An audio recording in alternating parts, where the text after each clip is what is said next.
अपनी महंगी गाड़ी से बिना नहाए आने वाला ये लड़का सिद्धार्थ है। सिद्धार्थ कॉलेज आकर ही ब्रश करता है और जब चाहे क्लास में घुसता है, वो भी बिना रोक टोक। उसे कॉपी किताब की भी जरूरत नहीं, बाजू वाले से एक पन्ना और पेन लेकर काम चल जाता है। थोड़ा सा लिखने के बाद ही उसका हो गया और वो बाहर चला गया। उसके कॉलेज आने के तरीके भी रोज अलग अलग होते, कभी कार, कभी ऑटो तो कभी पैदल, पर मुंह में ब्रश जरूर होता। एक बार ब्रश नीचे गिर गया तो उसने वहीं पेड़ से एक डंडी तोड़कर दातून शुरू कर दी। फिर बीच क्लास में जाकर पन्ने पर कुछ लिखा और जाने लगा, लेकिन इस बार टीचर ने पकड़ लिया और कहा, बताओ क्या पढ़ा। तब सिद्धार्थ ने जो बोलना शुरू किया कि उसे सुन गूगली बाबा भी शर्मा जाए। अभी तक जो लोग उसे गधा समझ रहे थे, वे उसका नॉलेज देख हैरान रह गए। कॉलेज में वो अधिकतर किताबों में खोया हुआ ही पाया जाता और यही कारण था उसके रोबोटिक टाइप होने का। सिद्धार्थ का जन्म एक बेहद अमीर परिवार में हुआ। उसके पिता ने अपने घर में ही एक लाइब्रेरी बना रखी थी। सिद्धार्थ की माँ जब व्यस्त होती तो उसे पिता के पास छोड़ देती। वे उसे गोद में बिठाकर किताबें पढ़ा करते। जैसे जैसे उसकी उम्र बढ़ रही थी, उसका भी किताबों में इंटरेस्ट आने लगा था। हाल यह था कि वो खिलौनों से खेलने के बजाय किताबों के बीच बैठा रहता। उसे खाते समय भी किताब पास में चाहिए होती। घर के लोग उसकी किताबों के प्रति इतनी रुचि देखकर बहुत खुश थे, मगर सिद्धार्थ की माँ उसे एक नॉर्मल बच्चे की तरह देखना चाहती थी। वो उसे खेलने के लिए जबरदस्ती बाहर भेजती, लेकिन वो किसी भी तरह वापस लाइब्रेरी में जाकर बैठ जाता। एक दिन ऊपर से किताब निकालते समय सीढ़ियों से गिरने के कारण उसके हाथ से खून बहने लगा, लेकिन चिंता की बात यह थी कि उसके चेहरे पर जरा भी दुख दर्द के भाव नहीं थे। उसने लॉजिक दिया कि रोने से ये ठीक नहीं हो जाएगा, किताबों के बीच ही उसका जीवन गुजर रहा था। फिर एक दिन जब वह स्कूल से वापस आया तो देखा कि दादाजी गुजर गए हैं। पिता ने उसे गले लगाकर रोना चाहा, लेकिन सिद्धार्थ ने उन्हें दूर हटाते हुए कहा कि क्यों ओवर एक्टिंग कर रहे हो पापा, दुनिया में पहली बार कोई मरा है क्या।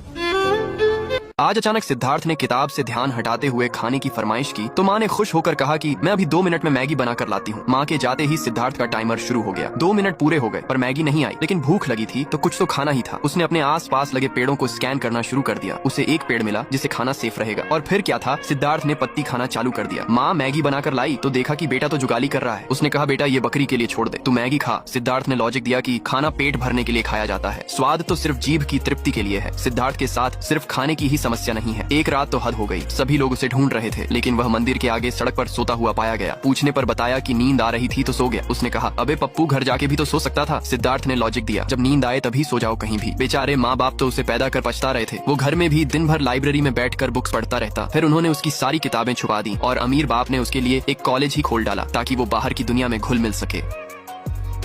कॉलेज में इंदू नाम की लड़की पता नहीं उस झंडू की किस सदा पर फिदा हो गई। एक दिन एक लड़की ने सिद्धार्थ को प्रपोज कर दिया, मगर उसने बिल्कुल मना कर दिया क्योंकि वो काम वाली बाई से सच्चा प्यार जो करता है। इंदू ये सब ड्रामा देख रही थी। उसकी सहेली ने कहा, क्यों उस एड़े के चक्कर में पड़ी हो तुम। एक दिन सर ने उसे कॉलेज में होने वाली एक प्रतिस्पर्धा के बारे में बताया। शहर के सारे ज्ञानवान बुद्धिमान इसमें हिस्सा लेंगे, लेकिन ये सिद्धार्थ के लिए पहली बार नहीं है। आखिर हर बार वही तो विजेता बनता है। इस बार इंदू भी प्रतिस्पर्धा में हिस्सा ले रही थी। पहले एक निश्चित समय में लिखित टेस्ट देना होगा। टेस्ट खत्म हुआ और विजेताओं के नाम घोषित किए गए। आश्चर्यजनक रूप से पहली बार किसी ने सिद्धार्थ को टक्कर दी थी। अब इंदू और सिद्धार्थ को भाषण देना होगा, जिसके बाद विजेता का नाम फाइनल होगा। सिद्धार्थ ने भाषण में वही